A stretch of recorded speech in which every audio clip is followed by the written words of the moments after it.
예, 오늘 본문 우리 고린도후서 5장 우리 1절부터 4절 말씀을 중심으로 장막집과 그 영원한 집이라는 제목으로 우리 함께 은혜를 나누기를 원합니다. 오늘 본문에서 하늘에 있는 영원한 집은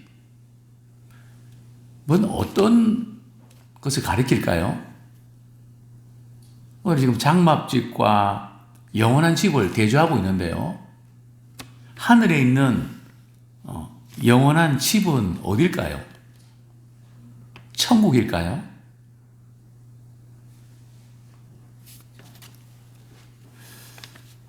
천국으로 생각이 쉬운데 사실은 천국이 아니고요.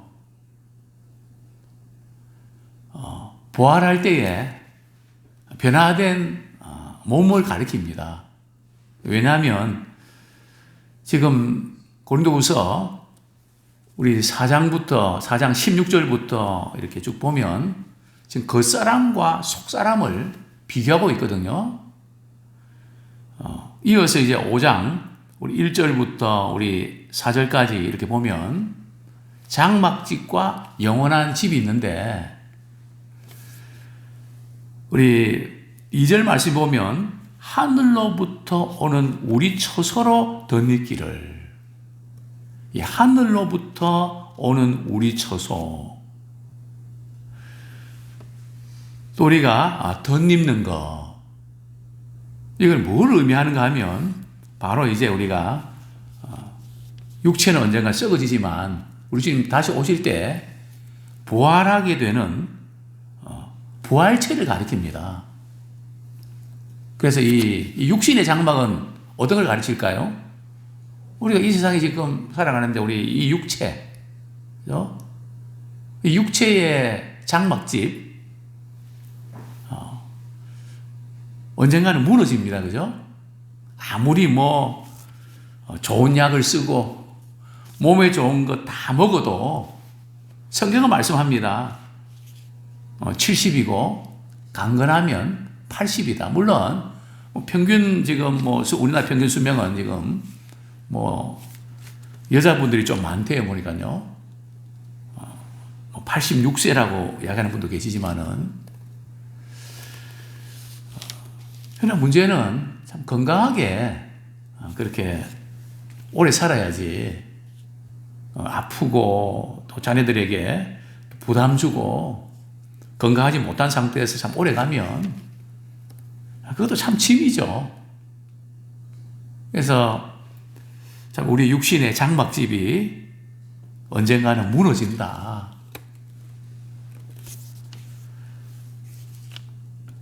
그 눈은 언제부터 무너지지 아십니까? 한 40만 되면 노안이 오거든요. 모든 신체들이 이제 무너집니다. 머리부터 발끝까지 무너지고 있는지 어떻게 합니까? 약을 먹는 개수를 물론 건강을 위해서 먹지만 가지수를 이렇게 따져보면 이제 한 해 한 해 늘어나게 되어 있습니다. 또 우리 건강도 챙겨야 되죠. 분명히 육신의 이 장막집은 무너지게 되어 있습니다. 그러나 바울 역시 마찬가지죠.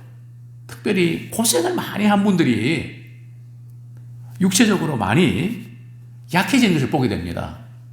저도 저희 이제 어머님 마음이 아픈 부분이기는 한데요. 저희 아버님이 이제 이렇게 사업하시다가 잘하시다가 이제 사기를 당해서 또 거기다 당뇨 합병증까지 와서 말이죠. 저희 어머님이 이제 고무공장에서 그 공기도 안 좋은 데서 말이죠. 너무 좀 이렇게 고생을 하셨던 것 같아요. 그래서 이 좀 협심증 아마 때문에 좀 많이 힘드신 것 같아요. 고생을 많이 이렇게 하신 분들이 나이 들어서 또 그게 영향을 미치더라고요. 또 어떤 의사분들은 그러더라고요. 젊었을 때 건강하다고 절대 무리하지 마십시오. 10년 후에 나타납니다. 즉 나이가 좀 들어서 약할 때 나타난다는 거죠. 그게 이제 치고 올라온다는 거죠. 그러니까 절대 무리하지 마십시오. 절대 자기 건강 믿고 뭐 괜찮다고 그렇게 하지 마십시오. 정말 육신의 장막집은 언젠가는 무너집니다. 그런데 바울이 말이죠. 왜 장막집이라고 표현했을까요? 사람은 자기 직종이 뭔가에 따라서 그렇게 보입니다. 바울은 어떤 직종에 종사했나요? 텐트 메이커거든요. 천막업에 종사를 했던 겁니다. 그 당시에 그 문화는 유목민이거든요. 그저 양떼들, 가축들 이렇게 키우다 보니까 목초가 있고 물 있는 곳으로 옮기죠. 그런 직종을 유목민이라 그러죠. 그들은 그저 텐트 쳤다가 또 이렇게 옮기고, 우리 인생은 텐트 쳤다가 그냥 옮기는 유목민과 같습니다. 뭐 그런 이야기 한번 들어보셨죠? 그 중동 지방에 말이죠. 그 사막에서 이렇게 잠을 자고 이러니까 어떤 건설업자가 말이죠. 그 지역에 아파트를 지어줬다 그럽니다. 그리고 나서 몇 년 후에 말이죠. 그곳을 방문했는데 거기 잘 적응하냐 이렇게 해서 가보니까 이 주인은 말이죠. 여전히 밖에서 잠을 자는 겁니다. 그 아파트는 누가 사는가 보니까 양들이 살더라는 거죠. 그게 익숙지 않아갖고, 그죠?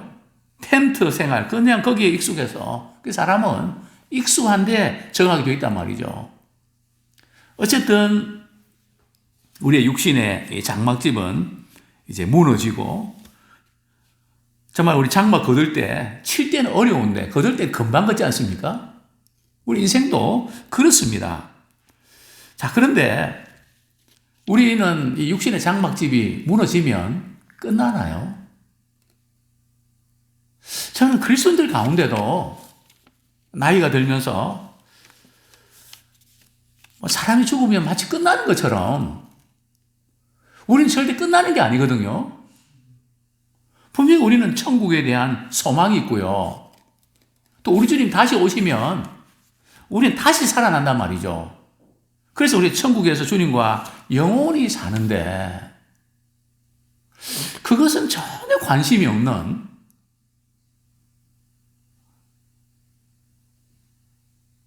그냥 육신의 장막에서 지내다가 끝나는 것처럼 말이죠. 그렇게 말하고 그렇게 생각하고 그렇게 행동하는 것을 보게 됩니다. 근데 바울은 육신의 장막이 무너져도 나는 그것을 끝나는 것이 아니라 하나님께서 지으신 집이 있다. 손으로 지은 것이 아니다.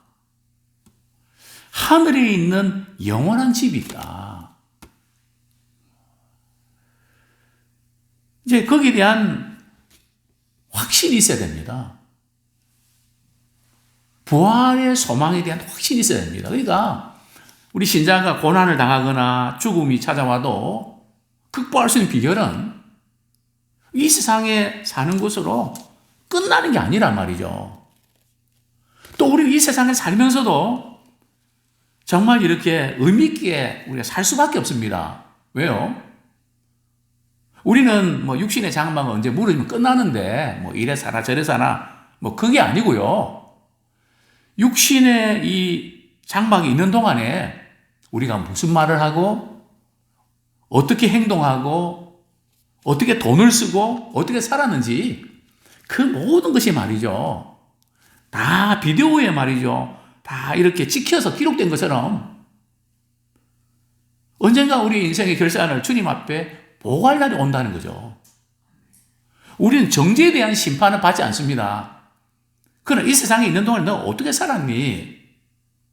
어렵고 힘든 분들 정말 사랑으로 섬겨주고 또 붙잡아주고 또 위로해주고 이 부분을 주님이 다 기억하신단 말이죠. 언제요?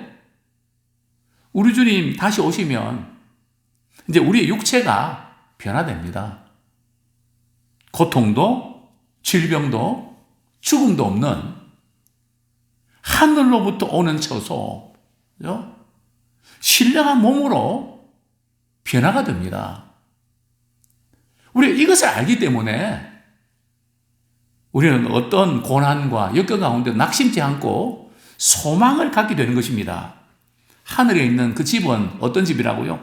영원한 집이다. 썩을 육체가 아니고 영원한 그 육체라는 거죠. 그러나 우리 2절에 보면 우리 여기 있는 동안은 우리는 어떻게 살아갈 수밖에 없는 걸까요? 2절 말씀 같이 읽겠습니다. 시작. 참으로 우리가 여기 있어 탄식하며 하늘로부터 오는 우리 처소로 덧입기를 간절히 사모하노라. 자, 우리가 여기 있는 동안에는 탄식하는데요. 여기에 그 사도 바울은 왜 탄식하는 걸까요? 여기 탄식하는 의미는 두 가지 의미가 있는데요. 물론 우리가 지금 생각하는 것처럼 이 세상에 사는 동안에 죄로 인해서 죽음도 있고 고통도 있고 힘든 것도 있어서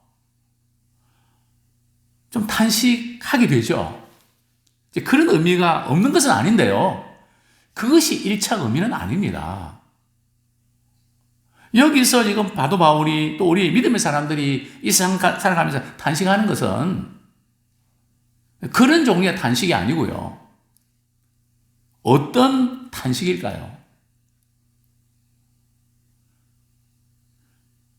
우리는 믿음을 가진 사람으로서 참 이 세상에 이제 사는 동안에 우리가 세상 똑같이 이런저런 일을 많이 겪게 되지 않습니까? 겪게 될 때에 우리는 보는 시각이 다릅니다. 롯이 소돔 고모라에 있을 때 그 생활이 행복했을까요? 참 힘들었습니다. 왜요? 롯은 그래도 하나님 믿는 사람 아닙니까? 믿음의 가치관이 있다고요. 그러니까 소돔 고모라의 사람들은 육체거든요. 그 육체적인 가치관을 가지고 살아갈 때에 이 가치관에 충돌이 일어납니다. 막 부딪히는 거죠. 사실 우리가 이 저녁 기도에 이렇게 우리 같이 올 수 있다는 거 제가 볼 때 특별한 은혜입니다. 부부가 신앙생활 같이 하기 때문에 그런 거고요. 부부가 같이 신앙생활을 해도 어느 한쪽이 그걸 싫어하면 못하거든요. 어느 한쪽만 이렇게 신앙생활하고 막 그냥 갔다 오면 막 그냥 왜 거기 갔다 왔냐고 막 이러면 오래 못 가거든요. 물론 그것도 믿음으로 이겨야 되는데 그 믿음으로 이겨내는 사람들이 제가 볼 때 많지 않습니다.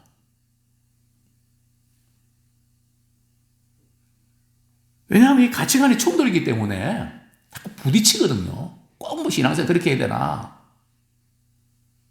뭐 그럴 필요가 뭐가 있냐? 이런 문제 때문에 계속 충돌을 일으키죠. 그러나 믿음의 가치관을 가지고 있는 사람들은 보는 시각이 다릅니다. 예를 들어서 죽음이 찾아왔다. 그러면 헤어져서 슬프고 못해줘서 뭐 그렇고 우리는 그런 어떤 면도 있지만 우리는 그것을 어떻게 해석합니까? 그것이 바로 죄의 결과에서 왔다는 거죠. 그 죄 때문에 탄식을 하는 겁니다. 이미 나타나는 손해라든지 그런 것 때문에 우리 탄식하는 게 아니고요. 그것이 바로 죄의 결과로 나타났기 때문에 탄식하는 겁니다. 또 이렇게 탄식하는 이유는 말이죠. 오늘 2절 하반절에 보면 하늘로부터 오는 우리 처소로 덧입기를 간절히 사모하노라. 이게 무슨 뜻인가 하면 뭐로 덧입는다는 거죠. 하늘로부터 오는 우리 처소.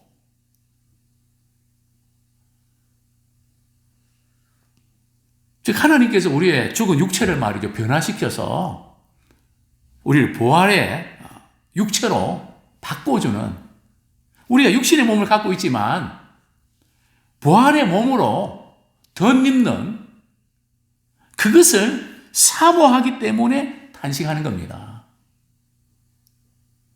그 두 가지를 우리는 다 이렇게 가지고 있거든요. 그 때문에 이제 우리는 단식하는 거죠. 또 단식의 차원이 좀 다릅니다. 왜 그런지 우리 3절, 4절 같이 읽겠습니다. 시작. 이렇게 입으면 우리가 벗은 자들로 발견되지 않으려 함이라. 참으로 이 장막에 있는 우리가 짐진 것 같이 탄식하는 것은 벗고자 함이 아니요 오히려 덧입고자 함이니 죽을 것이 생명에 삼킨 바 되게 하려 함이라. 우리 고린도전서 15장 47절. 자, 이것이 어떻게 보면 하늘로부터 우리 처소는 천국 같은데 왜 그게 아니지? 아직도 지금 그게 좀 이렇게 이해가 잘 안 되는 분도 계실 것 같은데요. 고린도전서 15장 47절.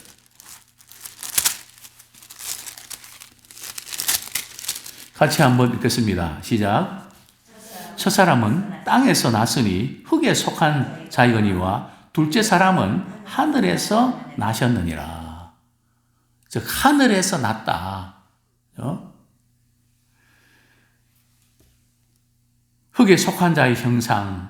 또 그래서 그 위에 이제 우리 44절 한번 우리 43절 44절 한번 위에 한번 같이 읽겠습니다. 시작. 욕된 것으로 심고 영광스러운 것 다시 살아나며 약한 것으로 심고 강한 것으로 다시 살아나며 육의 몸으로 심고 신령한 몸으로 다시 살아나니 육의 몸이 있은즉 또 영의 몸도 있느니라. 여기 보면은 이제 영의 몸, 신령한 몸, 그것을 이제 비교하고 있는 것입니다. 그래서 우리는 주님 이제 다시 오실 때에 변화된 부활체가 되는 그것을 이제 바울은 이 세상에 살면서도 그렇게 되기를 간절히 사모한다는 거죠.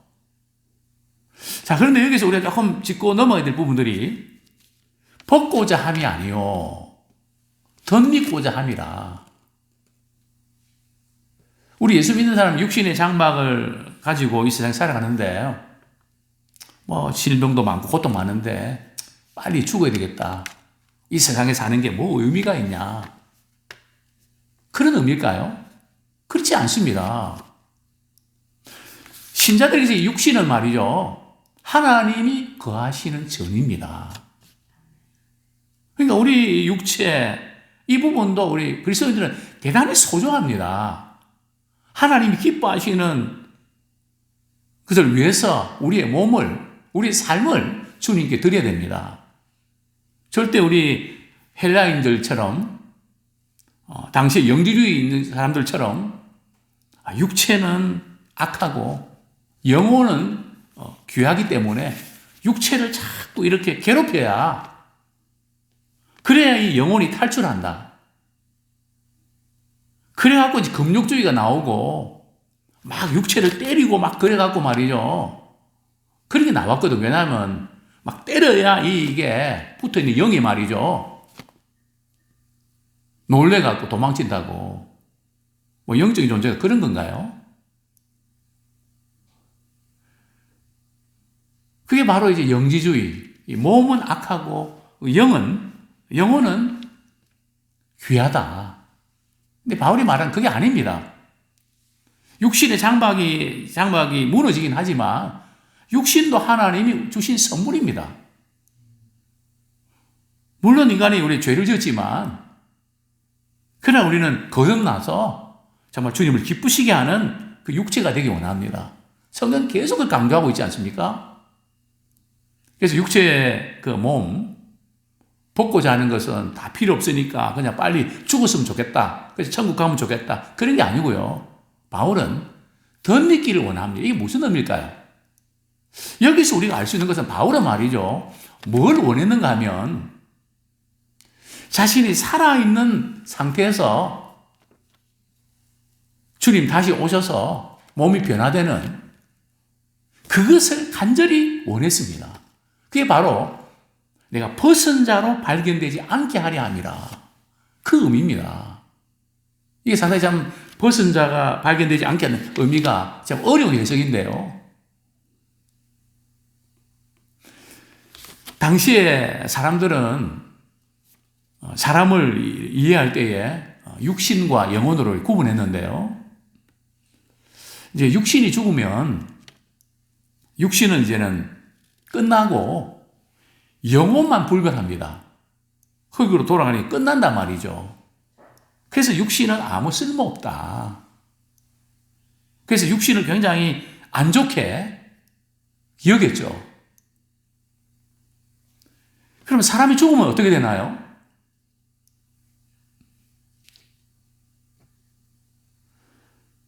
세상 사람들은 우리의 육신은 끝난다고 생각하거든요. 그리고 영혼은 어디 또 돌아다닌다고 생각합니다. 그래 막 찾아간다 그럽니다. 그런가요? 성경이 그렇게 말씀하고 있지 않습니다.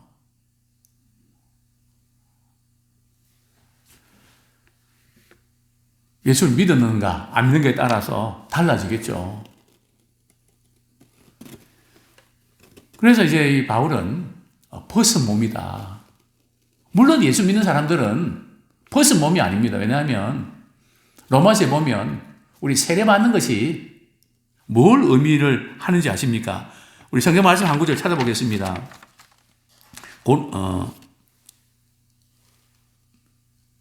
로마서 8장 23절 먼저 우리 한번 찾아보겠습니다. 예, 로마서 8장 23절.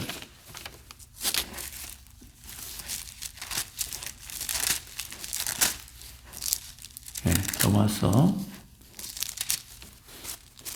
8장 23절 한번 보겠습니다. 시작.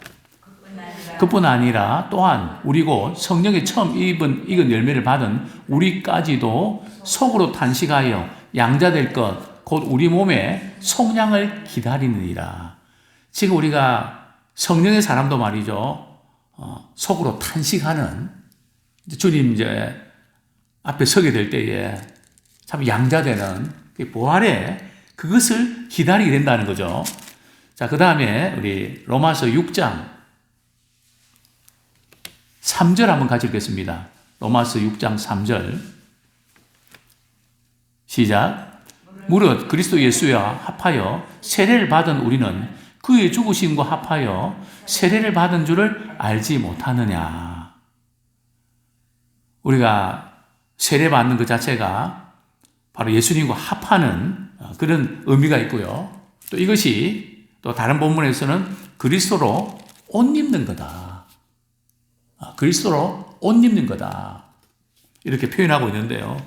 그래서 너희들이 벌거벗은 자로 주님 오실 때 벌거벗은 자로 되지 말라. 이제 그런 말씀이 나오는데 어쨌든 지금 바울이 벗은 자로 발견되지 않게 하려 하는 그 의미는 바울은 자신의 생전에 우리 주님이 다시 오실 것, 그래서 살아있는 가운데 육체가 부활할 것을 그런 간절히 사모했습니다. 우리 말씀, 우리 4절 뒷부분은 읽고 말씀 정리하겠습니다. 죽을 것이 생명에 삼킨 바 되게 하려 함이라. 참 우리 이 세상에서 육신의 장막을 입고 사는데 죽음도 있고 고통도 있고 또 아픔도 있는데요. 그런데 예수 믿는 사람들은 생명에 삼킨 바 되는, 즉 그리스도의 그 생명으로 육체의 고통과 모든 아픔들을 이기게 됩니다.